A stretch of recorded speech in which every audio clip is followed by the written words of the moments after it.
고마진 과장이 배신자였다는 사실을 강태풍이 깨달은 건 그가 떠나고 나서가 아니라 원단을 빼앗기던 바로 그 순간이었습니다. 대방 섬유와의 계약을 성사시키기 위해 고마진 과장이 앞장서서 진두지휘하던 그때부터 사실 모든 게 계획된 연극이었더라고요. 강태풍은 대방 섬유 사무실에 도착하자마자 뭔가 이상하다는 걸 직감했습니다. 미선 씨, 잠깐만요. 도장 찍지 마세요. 강태풍이 오미선의 손을 급하게 붙잡았습니다. 오미선은 놀란 표정으로 강태풍을 쳐다봤지만 강태풍의 눈빛은 심각했어요. 여기 뭔가 이상해요. 이 사람들. 전부 이상한 사람들이에요. 고마진 과장이 황급히 다가왔습니다. 저리 비켜요. 지금 이 좋은 기회를 놓치면 안 돼요. 하지만 강태풍은 이미 결심한 듯 고개를 저었어요. 과장님, 이 계약은 못합니다. 당장 원단 실은 트럭 세워주세요. 밖으로 나가자 원단을 가득 실은 화물차가 막 도착하려던 참이었습니다. 강태풍은 트럭 앞을 막아섰어요. 운전기사가 놀라 급브레이크를 밟았고 고마진 과장은 뒤따라 나온 표박호 측 사람들과 함께 강태풍을 끌어내려 했습니다. 사장님, 비켜주십시오. 이러시면 우리 회사 다 망합니다. 고마진의 목소리엔 다급함보다는 분노가 섞여 있었어요. 결국 그 계약은 불발됐지만 문제는 그 다음이었습니다. 원단을 보관할 창고가 필요했거든요. 고마진 과장이 나서서 창고를 구했다고 했을 때 강태풍은 안도했었습니다. 하지만 그게 표상선의 표박호가 소유한 창고였다는 건 나중에야 알았어요. 그날 밤 갑자기 폭우가 쏟아졌습니다. 낡은 창고는 여기저기 비가 새들어왔고 원단이 젖으면 전부 못 쓰게 되는 거였어요. 강태풍이 미친 듯이 먼저 창고로 달려갔어요. 누가 시킨 것도 아닌데 태풍 상사 식구들은 하나둘 모두 모였더라고요. 사장님, 빨리 이쪽 원단부터 옮겨요. 차선택이 소리쳤습니다. 오미선은 천장에서 떨어지는 빗물을 받으려 대야를 여기저기 갖다 놓고 있었고 다른 직원들은 비닐을 덮고 원단을 안전한 곳으로 옮기느라 정신이 없었어요.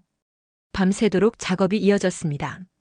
강태풍은 직원들의 모습을 보며 눈시울이 뜨거워졌어요. 이렇게까지 회사를 위해 헌신하는 사람들인데 자신은 뭘 해줄 수 있을까?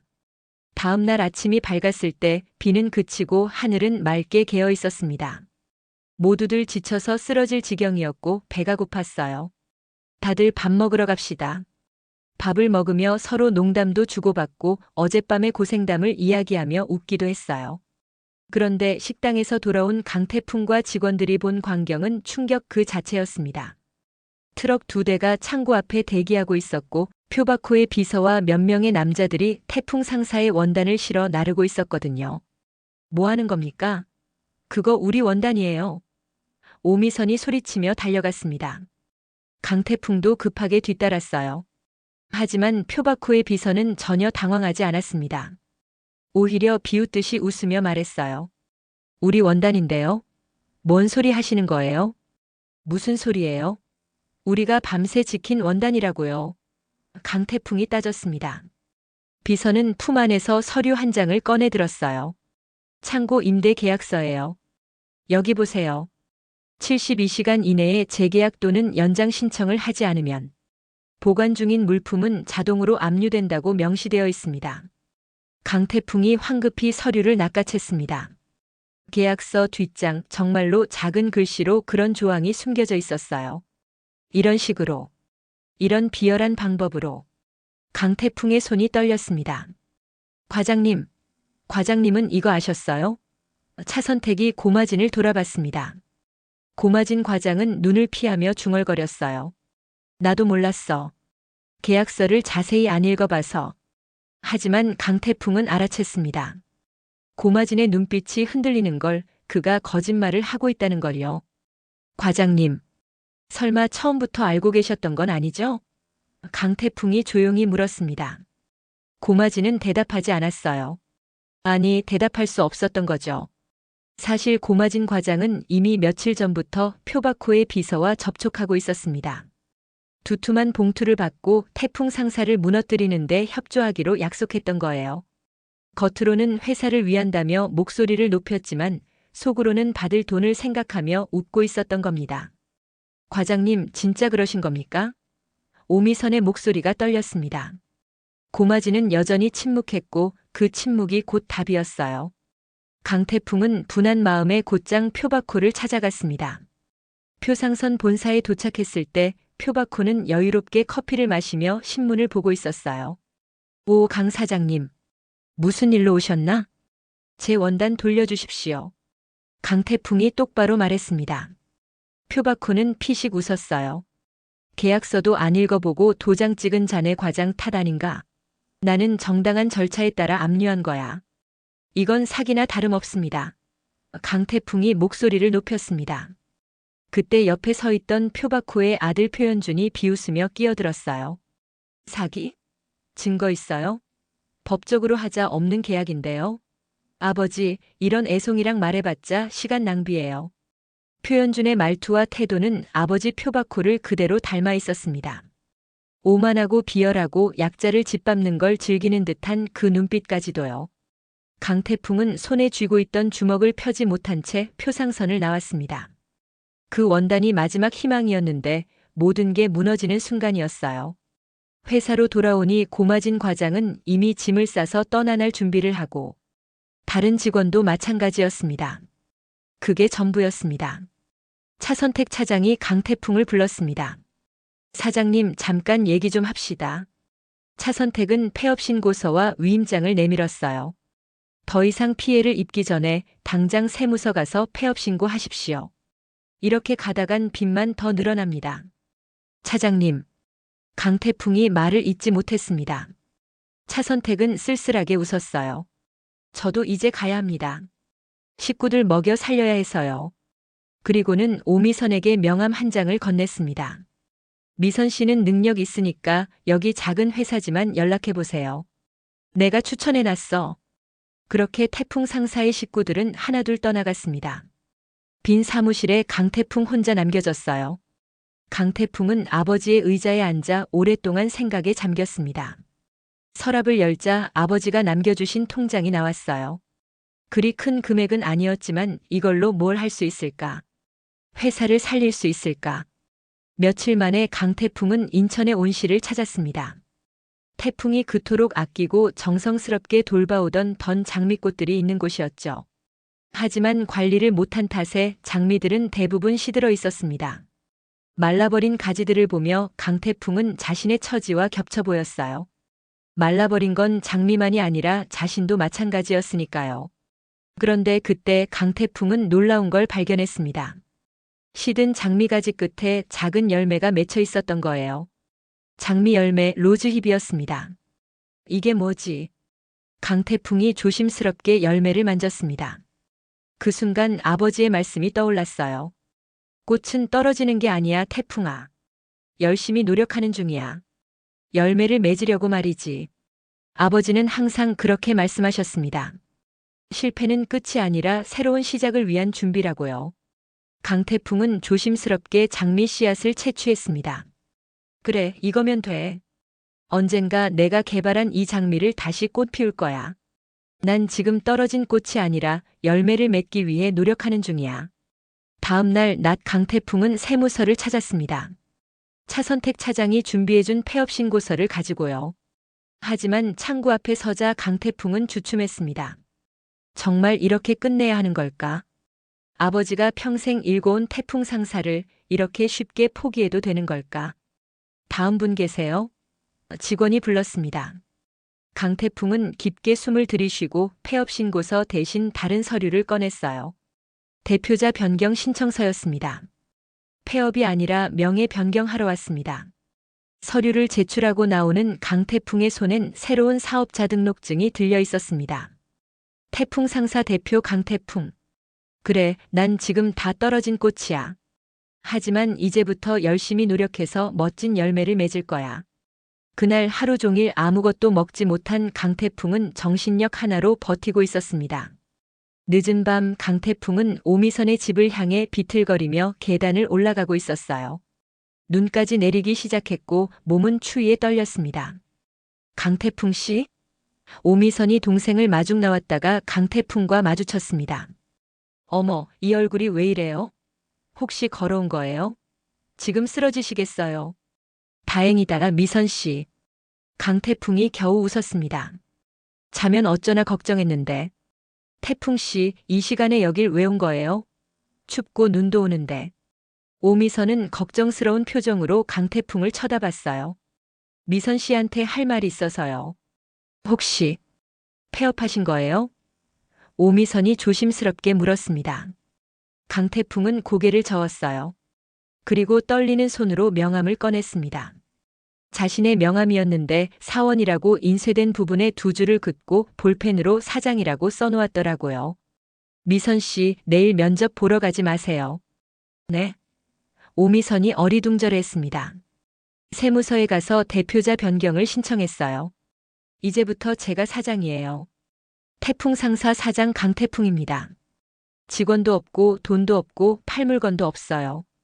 그런데 말이에요, 오미선 씨. 강태풍은 떨리는 목소리로 말을 이었습니다. 태풍 상사의 상사맨이 되어주시겠습니까? 보조가 아니라 제대로 된 상사맨으로요. 오미선의 눈에 눈물이 고였습니다. 그게 바로 자신의 꿈이었거든요. 누군가의 보조가 아니라 자기 일을 하는 진짜 상사맨이 되는 것. 네. 오미선이 고개를 끄덕이며 눈물을 흘렸습니다. 강태풍도 고마움에 눈물이 났어요. 다음 날 회사에 출근한 사람은 단 2명뿐이었습니다. 강태풍과 오미선. 빈 사무실에서 둘은 새로운 사업 아이템을 찾기 위해 머리를 맞댔어요. 사장님, 우리 뭘 팔아야 할까요? 오미선이 물었습니다. 강태풍은 한참을 생각하다가 명함 한 장을 꺼냈어요. 나 여기 가고 싶어요. 오미선이 명함을 받아들고 눈을 크게 떴습니다. 여긴 부산이네요. 제가 연락해 볼까요? 사장님, 내일 아침 기차로 가시죠. 오미선이 말했습니다. IMF 시절 전국이 침체에 빠져 있을 때도 부산은 달랐습니다. 무역과 재기의 도시라고 불릴 만큼 활기가 넘쳤어요. 원화 가치가 폭락하면서 오히려 수출 기업들이 살아났고 부산항은 일본, 중국, 동남아와의 무역선으로 붐볐습니다. 남구와 사상구 일대의 섬유, 원단, 봉제 공장들은 멈추지 않고 가동됐고 폐업했던 하청 공장들도 다시 문을 열며 경제 회복의 중심에 섰습니다. 부산역에 도착하자 누군가 손을 흔들고 있었습니다. 강태풍 씨. 붉은 립스틱에 호피무늬 코트를 입은 중년의 여자였어요. 차림새가 범상치 않았습니다. 강태풍 씨 맞죠? 여자가 다가왔습니다. 네, 그런데 저희가 아는 사이인가요? 강태풍이 당황해하며 물었습니다. 오랜만이야, 미선 씨. 이렇게 다시 보게 될 줄은 몰랐네. 여자가 오미선을 보며 말했어요. 대표님, 여전히 멋지시네요. 오미선이 존경과 긴장이 섞인 표정으로 말했습니다. 미선이 홍신상회 정찰한 대표를 강태풍에게 소개시켜 주었습니다. 여자가 강태풍을 위아래로 훑어봤습니다. 야, 강태풍이 나 모르겠지? 어릴 때 티가 하나도 없네. 키도 훌쩍 컸지. 얼굴도 잘생겼지. 잘 자랐네. 내가 바빠서 아버지 장례식장에 못 갔어. 미안하네. 여자가 흥신상회 안으로 들어가며 말했습니다. 강태풍이 아버지 사업을 물려받고 싶다고 네 하며 태풍이 명함을 정찰한 사장에게 건넸습니다. 차라는 태풍이 명함에 사원이라는 글자에 두 줄을 긋고 사장이라고 쓴 명함을 들여다보더니 내가 이래가지고 강씨 남자를 끊을래야 끊을 수가 없다. 말은 좀 어버버해도 행동거지가 귀엽잖아. 응. 홍신상회는 직원들이 환전해온 돈을 돈 세는 기계에 넣어 돌리고는 묶어 쌓아놓고 있었다. 태풍이 와하며 감탄을 하자. 정찰한 사장은 태풍을 보며 강태풍이 그래서 뭐가 하고픈지 뭐 묻고 싶은지 말해봐라. 아, 저 여기 달러가 그렇게 많다면서요? 달러? 아이고 참, 그 6.25 전쟁통에 살아남은 곳이 바로 국제시장이다. 뭐 없는 돈이 어딨고 없는 물건이 어딨노? 다만 어느 난 놈이 먼저 가져가느냐가 문제다. 강태풍이 아버지처럼 눈빛이 살아있네. 태풍은 아하하며 잘 왔다 하며 속삭였다. 그래요? IMF 한복판에서 회사를 살리겠다고요? 여자가 피식 웃었습니다. 지금 세상이 어떻게 돌아가는지 아세요? 흥신상회 대표가 말했습니다. IMF로 원화가 하루가 다르게 폭락하고 달러는 치솟고 있어요. 은행 대출은 막히고 기업인들은 수입 원자재 결제할 달러를 직접 구해야 하는 상황이죠. 지금 달러는 현금보다 안전한 돈이에요. 강태풍은 흥신상회 대표의 말을 곱씹었습니다. 달러, 달러라. 오미선과 흥신상회 대표가 시장으로 환전을 하러 간 사이 강태풍은 부산국제시장을 구경하러 나섰습니다. 어서 오십시오. 우리 안전화 한번 보고 가이소. 가게 주인이 밝게 웃으며 손님을 맞았습니다. 슈박 안전화 대표 방윤철입니다. 사장이 명함을 내밀었어요. 태풍 상사 강태풍입니다. 강태풍도 명함을 건넸습니다. 박윤철 사장은 자신이 직접 개발한 안전화에 대한 자부심으로 가득했습니다. 이거 한번 보이소. 콘크리트 대못을 박아놓고 양은 냄비와 프라이팬을 내리쳤어요. 순식간에 구멍이 뻥뻥 뚫렸습니다. 하지만 안전화를 내리치자 끄떡도 하지 않았어요. 대단한데요. 강태풍이 감탄했습니다. 박윤철 사장은 더 신이 나서 안전화를 신은 채 그 위에 불을 붙였습니다. 강태풍은 깜짝 놀랐지만 안전화는 전혀 타지 않았어요. 우리 공장도 구경시켜 드릴까요? 박윤철 사장이 제안했고 강태풍은 흔쾌히 따라 나섰습니다. 공장에서 신발이 만들어지는 과정을 보며 강태풍은 점점 더 흥분했어요. 이거 대량으로 사면 얼마예요? 대량이면 개당 10,000원에 드릴 수 있어요. 50,000원에 팔면 5배 남는 장사 아닙니까? 박윤철 사장이 웃으며 말했습니다. 강태풍은 그 자리에서 계약서를 썼습니다. 오미선과 상의도 없이요. 선입금 조건으로 물건을 엄청 싸게 받아서 50,000원에 팔면 5배나 남는다니 이건 무조건 남는 장사였어요. 저녁 무렵 흥신상회 대표와 일을 마친 오미선이 강태풍을 만났습니다. 강태풍은 신이 나서 안전화 계약 얘기를 꺼냈어요. 심지어 병을 깨뜨려 유리 파편을 만들고 안전화를 신고 그 위를 밟으며 보여줬습니다. 미선 씨, 이거 대박 아니에요? 선입금 조건으로 싸게 받아서 5배 남길 수 있다고요. 하지만 오미선의 표정은 점점 굳어갔습니다. 흥신상회 대표와 헤어진 후 단둘이 남았을 때 오미선이 폭발했어요. 강태풍. 평소와 달리 이름을 부르며 소리를 질렀습니다. 당장 가서 계약 해지하고 오세요. 네? 왜요? 이거 대박인데. 강태풍이 당황했습니다. 지금 선결제가 얼마나 위험한 거래인지 아세요? IMF 시대의 회사가 언제 망할지 모르는데 태풍 씨는 상품의 우수성만 보고 확인도 없이 서류도 제대로 안 챙기고 선결제 계약을 해버렸어요. 이건 도박이에요. 오미선의 목소리가 떨렸습니다. 적어도 나한테 상의는 했어야죠.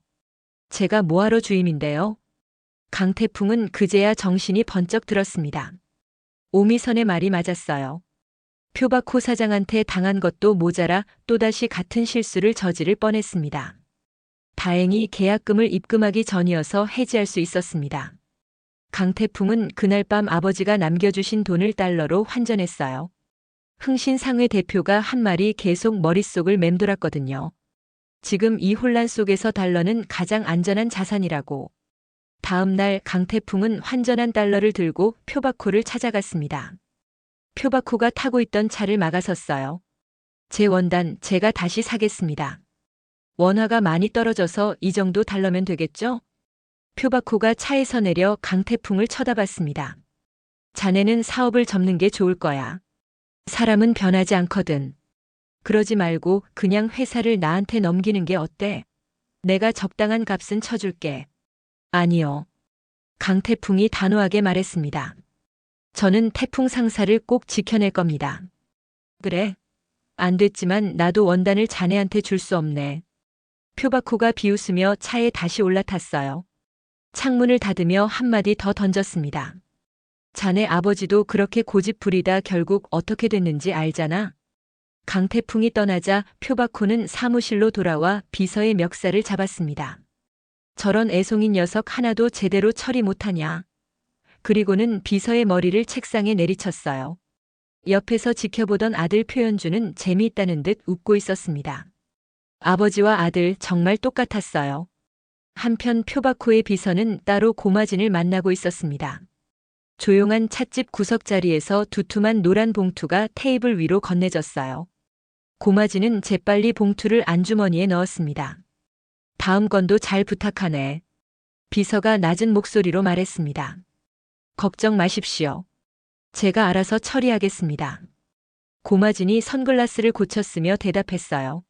먹을 쌀도 없다고 하던 그가 이제는 말끔한 양복에 반짝이는 구두를 신고 있었습니다.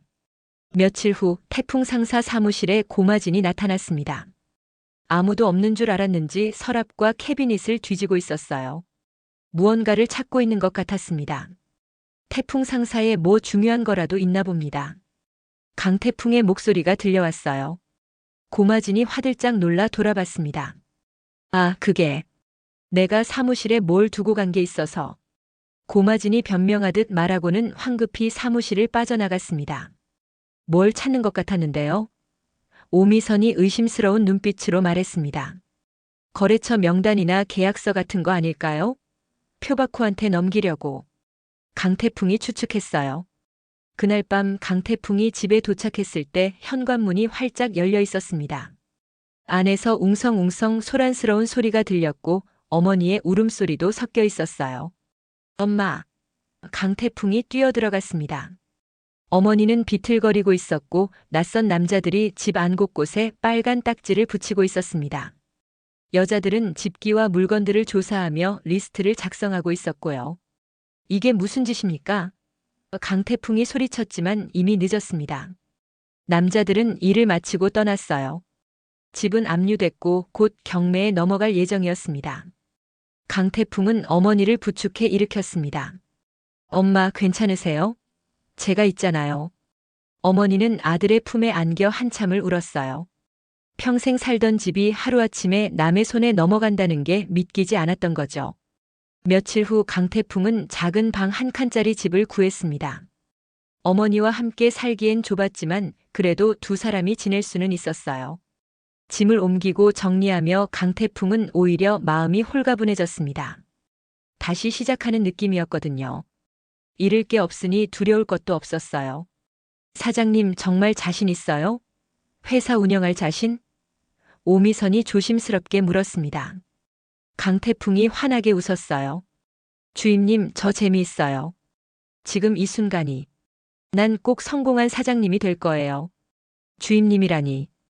오미선이 웃으며 울컥했습니다. 보조가 아닌 진짜 주임이 된 거였으니까요. 그로부터 일주일 후 강태풍과 오미선은 새로운 사업 기회를 찾아 다시 부산으로 향했습니다. 이번엔 홍신상회 대표가 소개해준 원단 공장을 방문하기로 했어요. IMF 이후로 원단 공장들이 수출 위주로 돌아서고 있어요. 내수는 죽었지만 수출은 오히려 활발해졌거든요. 홍신상회 대표가 설명했습니다. 중국이랑 동남아 바이어들이 한국 원단을 많이 찾아요. 품질이 좋으면서도 가격이 저렴해졌으니까요. 원단 공장을 둘러보며 강태풍은 자신이 개발하던 장미 패턴이 떠올랐습니다. 혹시 이런 무늬를 원단에 넣을 수 있나요? 강태풍이 가방에서 장미 스케치를 꺼내 보여줬어요. 공장장이 스케치를 보더니 눈빛이 달라졌습니다.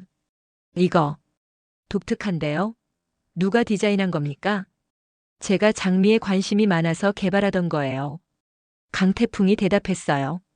요즘 유럽 바이어들이 이런 자연주의 패턴을 많이 찾거든요. 한번 샘플 만들어 볼까요? 공장장이 제안했습니다.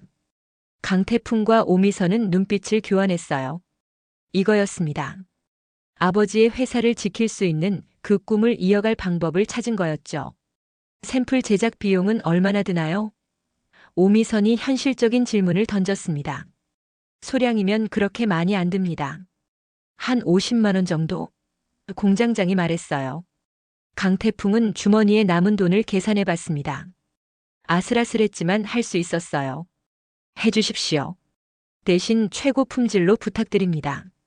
일주일 후 샘플이 완성됐습니다. 장미 패턴이 새겨진 원단은 예상보다 훨씬 아름다웠어요. 섬세한 장미 무늬가 원단 위에서 살아 움직이는 것 같았습니다. 아버지가 보시면 좋아하셨을 텐데. 강태풍이 원단을 쓰다듬으며 중얼거렸습니다.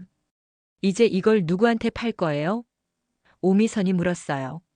바이어를 찾아야죠. 홍신상회 대표님한테 부탁해 볼까요? 강태풍이 제안했습니다. 홍신상회 대표는 샘플을 보자마자 감탄했습니다. 이 정도면 해외 바이어들 관심 끌 수 있겠는데? 다음 주에 부산에서 소규모 무역 상담회가 있어. 태풍 상사가 거기 나가보는 게 어떻겠노? 정말요? 그런데 상담회 참가비가. 강태풍이 걱정스럽게 말했습니다. 내가 추천해 줄란다.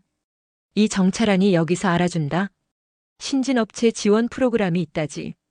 참가비 걱정은 안 해도 된다. 홍신상회 대표가 웃으며 말했어요. 상담회 당일 강태풍과 오미선은 작은 부스에 샘플을 진열했습니다. 다른 업체들에 비하면 초라했지만 장미 패턴 원단만큼은 단연 돋보였어요. 첫 번째 바이어가 다가왔습니다. 중국에서 온 여성 바이어였는데 원단을 만져보더니 관심 있는 표정을 지었어요. 이 패턴 독특하네요. 최소 주문 수량이 어떻게 되죠? 오미선이 준비한 자료를 꺼내며 설명하기 시작했습니다. 최소 주문 수량은 500야드이고요. 가격을 말하자 바이어의 표정이 굳어졌어요. 너무 비싸네요. 다른 곳은 이것보다 30% 정도 저렴하던데요. 강태풍이 끼어들었습니다. 하지만 품질은 비교가 안 됩니다. 이 원단은 특수공법으로. 설명을 시작했지만 바이어는 이미 관심을 잃은 듯 다른 부스로 향했어요. 하루 종일 여러 바이어들이 다녀갔지만 계약으로 이어지는 건 하나도 없었습니다. 가격이 문제였어요. 품질은 좋지만 너무 비쌌던 거죠. 사장님, 가격을 좀 낮춰야 할 것 같아요. 오미선이 조심스럽게 제안했습니다. 하지만 이 가격도 거의 원가인데요. 더 낮추면 남는 게 없어요. 강태풍이 난감해했습니다. 그때 한 남자가 부스 앞에 멈춰 섰습니다. 말끔한 정장 차림의 일본인으로 보이는 바이어였어요. 그는 말없이 원단을 집어들고 한참을 살펴봤습니다. 패턴을 꼼꼼히 들여다보고 원단의 질감을 확인하고 심지어 냄새까지 맡아봤어요. 이거 누가 디자인했습니까? 남자가 유창한 한국어로 물었습니다. 제가 키우던 장미를 생각해서 패턴을 개발한 겁니다. 강태풍이 대답하며 명함을 내밀었습니다. 그는 명함을 보더니 태풍 상사 혹시 아버지가 강진영 회장입니까? 네, 제 아버지가 강진영 회장이십니다. 저는 오사카에서 온 사토입니다. 강 회장님과 예전에 거래한 적이 있었습니다. 사토가 명함을 건넸어요. 강태풍은 깜짝 놀랐습니다. 아버지를 아시는군요? 네, 훌륭한 분이셨습니다. 이 장미 패턴. 훌륭하군요. 좀 전에 장미를 키웠다고 했는데 정말인가요? 내 아버지께 생전에 제가 개발하던 장미꽃밭을 못 보여드린 게 후회스러워요. 사토의 눈빛이 따뜻해졌습니다. 이 원단 얼마나 만들 수 있습니까? 사토가 물었어요. 최소 수량만 주문해 주신다면 얼마든지 제작 가능합니다. 오미선이 재빨리 대답했습니다. 좋습니다. 일단 1000야드 주문하겠습니다. 품질이 좋으면 매달 정기적으로 주문하죠. 사토가 말했어요. 강태풍과 오미선은 믿을 수 없다는 표정으로 서로를 쳐다봤습니다. 1000야드면 샘플 제작 비용은 물론이고 당분간 회사 운영비도 충분히 나올 금액이었어요. 계약서에 서명하고 사토가 떠난 후 오미선이 강태풍의 팔을 잡았습니다. 사장님, 우리 해냈어요. 아버지, 감사합니다. 강태풍이 하늘을 올려다보며 중얼거렸어요. 하지만 기쁨도 잠시 문제가 생겼습니다. 원단을 제작하려면 선입금을 해야 하는데 손에 쥔 돈이 부족했던 거예요. 사토가 준 계약금만으로는 턱없이 모자랐습니다. 대출을 알아봐야 할 것 같아요. 오미선이 말했습니다. IMF 때 은행에서 대출이 나올까요? 강태풍이 걱정스럽게 물었어요. 그래도 시도는 해봐야죠. 오미선이 대답했습니다. 다음 날 두 사람은 여러 은행을 찾아다녔습니다. 하지만 결과는 똑같았어요. 담보가 없으시면 어렵습니다. 신용등급이 너무 낮으십니다. 지금 시국의 신규 사업자한테 대출은 마지막 은행에서도 거절당하고 나왔을 때 강태풍은 주저앉고 싶었습니다. 간신히 잡은 기회인데 돈 때문에 놓치게 생겼어요. 사장님, 오미선이 조용히 말했습니다. 제 통장에 돈이 좀 있어요. 많지는 않지만 안 돼요, 주임님 돈은. 강태풍이 손사래를 쳤습니다. 저도 태풍 상사 직원이잖아요. 회사가 잘 되면 저한테도 좋은 거예요. 오미선이 미소 지으며 말했어요. 그리고 믿어요, 사장님을. 우리 꼭 성공할 거예요. 강태풍은 오미선의 눈을 똑바로 쳐다봤습니다. 그 눈빛엔 진심 어린 믿음이 담겨 있었어요. 고맙습니다, 주임님. 꼭 성공해서 몇 배로 돌려드릴게요. 오미선의 돈과 홍신상회 대표가 빌려준 돈을 합쳐 겨우 원단 제작을 시작할 수 있었습니다. 공장에서 원단이 만들어지는 동안 강태풍과 오미선은 매일 공장을 찾아가 품질을 확인했어요. 한 달 후 드디어 원단이 완성됐습니다. 장미 패턴이 새겨진 고급 원단 1000야드. 공장장도 만족스러워했어요. 이 정도 품질이면 유럽에 내놔도 손색 없습니다. 원단을 일본으로 선적하는 날 강태풍은 가슴이 벅찼습니다. 태풍과 미선의 첫 계약이 드디어 빛을 보는 순간이었으니까요. 일주일 후 사토로부터 연락이 왔습니다. 원단 잘 받았습니다. 품질 최고예요. 다음 달에는 2000야드 주문하겠습니다. 정말요? 강태풍이 전화기를 붙잡고 소리쳤어요. 그리고 제 거래처 중 한 곳을 소개해 드릴게요. 프랑스 바이어인데 이런 디자인을 찾고 있었거든요.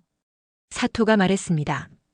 전화를 끄는 강태풍은 오미선을 껴안고 빙글빙글 돌았습니다. 주임님, 우리 해냈어요. 정말 해냈어요. 사무실 문이 열리고 누군가 들어왔습니다. 차선택 차장이었어요. 사장님, 저 다시 돌아와도 될까요? 차장님, 강태풍이 반가워하며 달려갔습니다. 소문 들었습니다. 일본 바이어랑 계약했다면서요? 저도 한몫 끼워주십시오. 차선택이 머쓱하게 웃었어요. 당연하죠. 환영합니다. 강태풍이 차선택의 손을 덥석 잡았습니다. 그 후로 다른 직원들도 하나둘 돌아왔습니다. 태풍 상사가 다시 살아나고 있다는 소문이 퍼진 거였죠. 한편 표바코는 이 소식을 듣고 화가 머리끝까지 났습니다. 저 강태풍이란 놈이 일본 바이어랑 계약을 했다고. 어떻게 된 거야? 죄송합니다. 사토라는 바이어가 강 회장과 옛 인연이 있었던 것 같습니다. 비서가 고개를 숙였어요. 사토?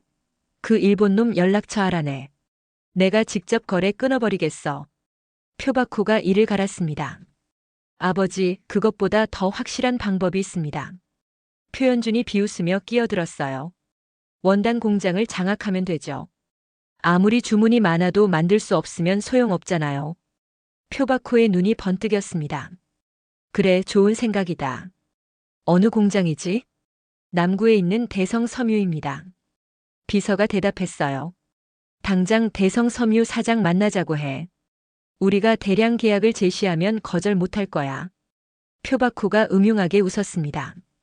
며칠 후 강태풍은 대성섬유 공장장에게서 난감한 전화를 받았습니다. 강 사장님, 죄송한데요. 표상선에서 대량 계약을 제시했어요. 우리로서는 거절할 수 없는 조건이라. 그럼 저희 주문은 어떻게 되는 겁니까? 강태풍이 다급하게 물었어요. 당분간은 어렵습니다. 표상선 물량만으로도 풀가동해야 해서요. 공장장의 목소리가 미안해 보였어요. 전화를 끄는 강태풍은 머리를 감싸쥐었습니다. 표바코가 또 방해하는 거예요. 다른 공장을 알아봐야겠어요. 오미선이 말했습니다. 하지만 문제는 장미 패턴을 제작할 수 있는 공장이 많지 않다는 거였어요. 특수한 기술이 필요했거든요. 홍신상회 대표님한테 물어봐야겠어요. 강태풍이 말했습니다. 홍신상회 대표는 한참을 생각하더니 입을 열었습니다. 대구에 한 곳 있긴 한데 거기 사장이 좀 까다로워요. 그리고 가격도 대성섬유보다 비쌉니다. 그래도 연락 좀 해주실 수 있으세요? 강태풍이 부탁했어요. 알았다. 내 한번 연결해 볼란다. 그런데 태풍아. 흥신상회 대표가 진지한 표정으로 말했습니다. 표바코가 본격적으로 방해하기 시작한 거면 앞으로 더 힘들어질 거다. 뭐 때문인지 내는 몰라도 그놈은 남이 회사 뺏는 놈으로 유명하다. 조심해라. 강태풍은 고개를 끄덕였습니다. 각오는 돼 있습니다. 포기하지 않을 겁니다. 그날 밤 강태풍은 어머니와 함께 저녁을 먹으며 그간의 일들을 이야기했습니다. 엄마, 저 잘하고 있는 거 맞죠? 어머니는 아들의 손을 꼭 잡았어요. 너희 아버지가 하늘에서 지켜보고 계실 거야. 자랑스러워 하실 거야. 저도 아버지처럼 훌륭한 사업가가 될 수 있을까요? 강태풍이 물었습니다. 넌 이미 충분히 훌륭해. 포기하지 않고 계속 나아가는 것만으로도 말이야. 어머니가 미소 지었어요. 다음 날 대구의 원단 공장 사장과 미팅이 잡혔습니다. 강태풍과 오미선은 이른 아침 기차를 타고 대구로 향했어요. 공장에 도착하자 나이 지긋한 사장이 나왔습니다. 홍신상회 대표가 당신들 얘기 많이 하더군요. 강 회장 아들이라고. 네, 저는 강태풍입니다. 강태풍이 정중하게 인사했어요. 장미 패턴. 이런 획기적인 패턴은 처음이라 저도 원단을 보는 내내 가슴이 설레었습니다. 사장이 감에 어린 표정으로 말했습니다. 좋습니다. 거래하죠. 단 조건이 있어요. 무슨 조건이십니까? 오미선이 물었어요. 품질에 절대 타협하지 마십시오. 강 회장은 그런 분이셨어요. 아무리 힘들어도 품질만큼은 지키셨죠. 아들도 그래야 합니다. 사장이 단호하게 말했습니다. 강태풍은 고개를 숙여 인사했습니다. 명심하겠습니다. 계약이 성사됐고 태풍 상사는 다시 숨을 쉴 수 있게 됐습니다. 하지만 표바코의 방해는 계속됐어요. 거래처에 압력을 넣고 운송회사와 계약을 방해하고 심지어 직원들을 스카웃하려고도 했습니다. 사장님, 이러다 정말 버티기 힘들 것 같아요. 차선택이 걱정스럽게 말했어요. 버텨야죠. 포기하면 끝이에요. 강태풍이 대답했습니다. 그때 오미선이 뭔가 생각난 듯 말했습니다. 사장님, 우리가 표바코보다 먼저 움직이면 어떨까요? 새로운 시장을 개척하는 거예요. 새로운 시장? 강태풍이 물었어요. 유럽이요. 사토시가 프랑스 바이어를 소개해준다고 했잖아요. 거기서 시작하는 거예요. 오미선의 눈이 반짝였습니다. 강태풍은 오미선의 제안을 곱씹어 봤습니다. 위험했지만 기회이기도 했어요. 해봅시다. 어차피 잃을 건 없잖아요. 그렇게 태풍 상사는 유럽 시장 진출을 준비하기 시작했습니다. 표바코와의 전쟁은 이제 시작이었고 강태풍과 오미선의 여정도 막 펼쳐지기 시작한 거였죠. 아버지가 말씀하셨듯이 꽃은 떨어지는 게 아니라 열매를 맺기 위해 노력하는 중이었습니다. 강태풍은 이제 그 열매를 맺기 위해 온 힘을 다해 달려갈 준비가 돼 있었어요. 구독, 좋아요로 많은 사랑 부탁드립니다. 시청해 주셔서 감사합니다.